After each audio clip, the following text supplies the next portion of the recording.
Welcome to my motivation Shri કષ્ટ ભંજન હનુમાન. મિત્રો, અમારી ચેનલમાં તમારું ફરીથી ખૂબ ખૂબ હાર્દિક સ્વાગત છે.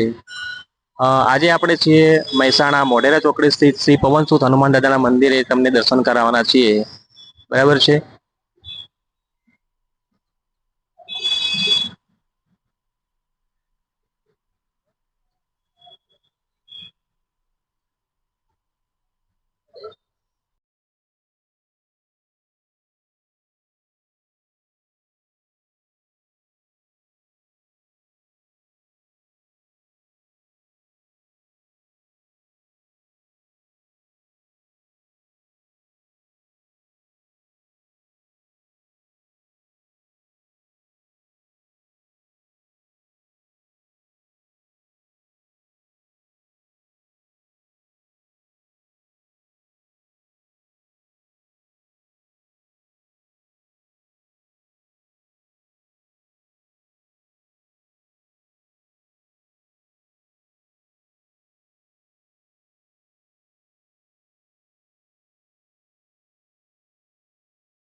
જય શ્રી રામ મિત્રો.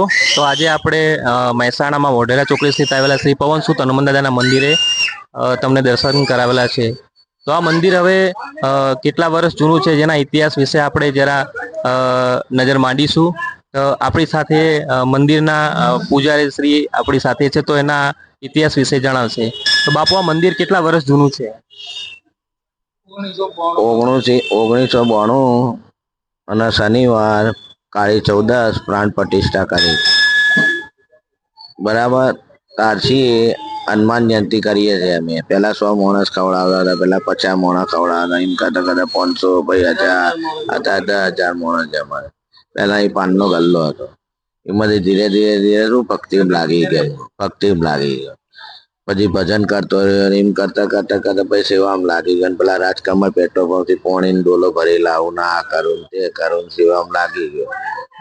આ ગુરુ મહારાજ સ્વામી શિવરામદાસની આસીન કૃપા, 108 પરમ પૂજ્ય સ્વામી શિવરામદાસની આસીન કૃપાથી બજરંગદાસ મહારાજ દયા અને પવનસુત હનુમાન દાદાની દયા છે, આટલા હું પહોંચે છું. તપ કરીને આવતા જતા ભક્તોને શું છે, આસ્થા છે. બજરંગ બલી હાજરે હાજર બધું કામ કરે છે. તમારું ધાર્યું જે કામ હોય એ બધું પૂર્ણ કરે છે. અમેરિકાના વિઝા બધા અપાઈ દે. મને સપનું આવ્યું હતું એમ કરીને હનુમાનજીનું મંદિર બનાવો છે. મંદિર બનાવી દીધું. ગલ્લાનું ફર્નિચર બધું તોડીને રમણ ભમણ કરીને મંદિર બનાવી. હનુમાન જયંતિ ના દિવસે આ મંદિરમાં શું શું કાર્યક્રમ થાય છે? હનુમાન જયંતિ દાડા ભવ્ય પંચકુંડી માલુતિ યાગ સવારે 9 કલાકથી રાતે સાંજે 6 કલાક સુધી. પછી સાથે સાંજે 6 કલાકથી રાતે 10 કલાક સુધી પ્રસાદ વિતરણ અને રાતે ભવ્ય ડાયરો મનોરંજન આ તે બધું હોય છોકરાનું. તો આપણી સાથે હતા મંદિરના પૂજારી. તમામ મંદિરની આપણી માહિતી આપણને આપેલ છે. આ વિશે 2 શબ્દો દાદા પણ બોલશે. દાદા હજુ હાજર છે. દાદા અમેરિકાના વિઝા માટે તો લોકો આવે જ છે. અને બધાનું કામ થઈ જાય છે સંપૂર્ણપણે. જય શ્રી રામ મિત્રો. આપણી સાથે દાદાના ભક્ત છે. આપનું નામ જણાવશો? મારું નામ પટેલ કમલેશ કુમાર મહિલા છું. એ શિક્ષકમાં છું. બરોબર. પવનસુત હનુમાનના મંદિરે લગભગ છેલ્લા 4 વર્ષથી આવું છું. ભાવિક ભક્તોનો દરેક બહુ ઉત્સાહ હોય રહેલો છે. શનિવારે દર વખત પબ્લિક ખૂબ જ આવે છે અને જે પણ કામ કરવામાં આવે છે ખૂબ જ શ્રદ્ધાથી જે તમે કરેલો હતો એ પૂર્ણ થાય છે. અને દર વખત શનિવારે અહીંયા ભજન મંડળી બેઠે છે રાતે, અને સરસ મજાનું હનુમાન જયંતિ હનુમાન વિશેની જે આરતી પણ વ્યવસ્થિત સરસ થાય છે. જય શ્રી રામ. જય શ્રી રામ. ધન્યવાદ. જય શ્રી રામ મિત્રો. આપણી સાથે મંદિરમાં સતત દાદાની આરાધના અને પૂજા કરતા પૂજારી આપણી સાથે છે. તો દાદા વિશે 2 શબ્દો બોલશે. હું સવારે 6:30 મંદિર ખુલ્લું. 2 ટાઈમ આરતી થાય છે. હનુમાન દાદાના મંદિરે 1994થી હું અહીં આવું છું. હનુમાન દાદાના મંદિરે આકડાની ફૂલની માળા આવી છું. દાદાની બહુ રહેમ દ્રષ્ટિ છે. દાદા બહુ ભક્તોના કામ કરે છે. દાદા શનિવારે પબ્લિક બહુ હોય છે અહીંયા. તમારો કોઈ દાદાનો કોઈ ચમત્કાર તમારા જીવનમાં જે થયો હોય? દાદાના સારે હાથ છે અમારા ઉપર. દાદાનો ચમત્કાર બહુ જ છે. દાદા ધાર્યું એ કામ કરે છે. ખૂબ સરસ. જય શ્રી રામ. અહીં હું બાપુના પાસે લગભગ 25-30 વર્ષથી અહીં આવું છું. ગલ્લો તો ત્યારથી આવું છું અને દર શનિવારે હું સેવા આપું છું. અને દાદાની શ્રદ્ધા સારી છે. દાદાના ત્યારે મેં આવી દર શનિવારે મેં સેવા કરીએ છીએ. જય શ્રી રામ. જય શ્રી રામ મિત્રો. તો આજે આપણે તારીખ 21/6/2025 દિવસે મહેસાણા મોઢેરા ચોકડી સ્થિત આવેલા શ્રી પવનસુત હનુમાન દાદાના મંદિરના દર્શન કરાવેલ છે. તો મિત્રો, અમે અમારી ચેનલ ઉપર મહેનત કરી રહ્યા છીએ. તો દાદાના આશીર્વાદને તમારા પ્રેમથી અમારે સફળતા મેળવવાની છે. તો ધીમે ધીમે જેમ બને એમ જેટલા દાદાના મંદિરો આવેલા છે તમામ દાદાના મંદિરોનો દર્શન અમે તમને કરાવવાના છીએ. આ બધું જ તમારા સાથ સહકારથી જ મિત્રો સપોર્ટેડ છે. એ રીતે રહેશે. તમારો સાથ સહકાર, તમારો પ્રેમ અમારી ચેનલને જે પ્રેમ આપ્યો છે, જે રીતે આજે 29,000+ સબસ્ક્રાઈબર થઈ ગયા છે, બસ આવી રીતે પ્રેમ આપતા રહેજો. અને અમારા વિડીયોને બને એટલું શેર કરતા રહેજો. દાદાના જેટલા પણ ભક્તો હોય ધીમે ધીમે બધા જ મંદિરોને આપણે આવરી લેવાના છે. તો દાદા આપણને શક્તિ આપે. આ જય શ્રી રામ, જય શ્રી કૃષ્ણ, જય સ્વામિનારાયણ.